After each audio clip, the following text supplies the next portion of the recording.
will ever be supply. And so we all live these very charmed lives.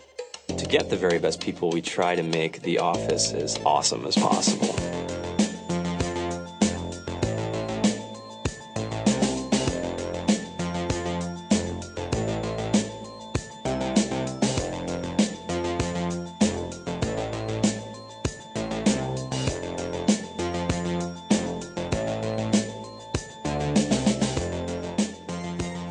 We have a fantastic chef.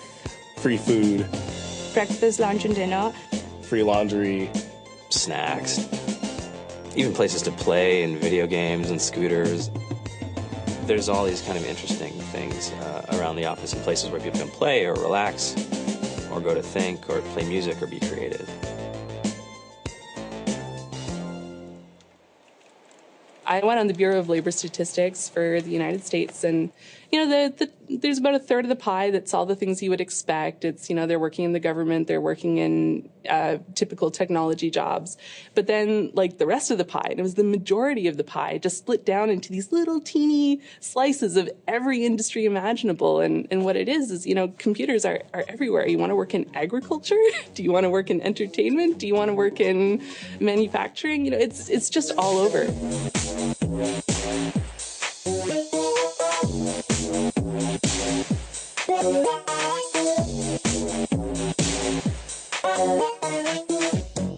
Here we are, 2013.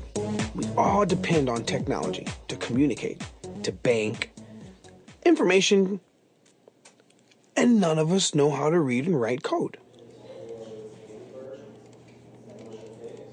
So you guys, what else? Who else has an idea of what we can change with our programming? What else can we do? Tiffany?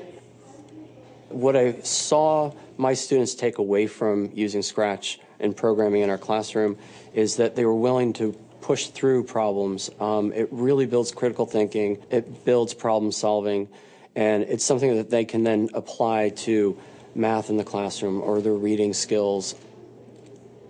We integrated science with this programming, and I saw my scores go up 30%. When I was in school, I was in this after-school group called the Whiz Kids. And when people found out, they laughed at me and, all these things. And I'm like, man, I don't care. I think it's cool. And, I'm learning a lot. And some of my friends have jobs. It's important for these kids. It should be mandatory to be a citizen on this planet, to read and write code.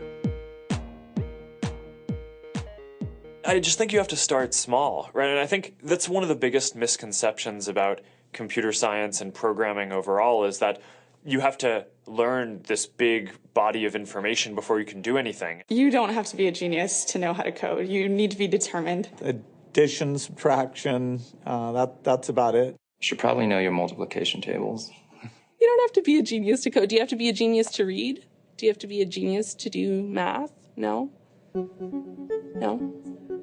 I think if someone had told me that software is really about humanity, that it's really about helping people by using computer technology, it would have changed my outlook a lot earlier. Whether you're trying to make a lot of money or whether you just want to change the world, computer programming is an incredibly empowering skill to learn. To be able to actually come up with an idea and then see it in your hands and then be able to press a button and have it be in millions of people's hands. I think we're the first generation in the world that's really ever had that kind of experience. The programmers of tomorrow are the wizards of the future. You're going to look like you have magic powers compared to everybody else. I think it's amazing. I think it's the closest thing we have to a superpower. Great coders are today's rock stars. That's it.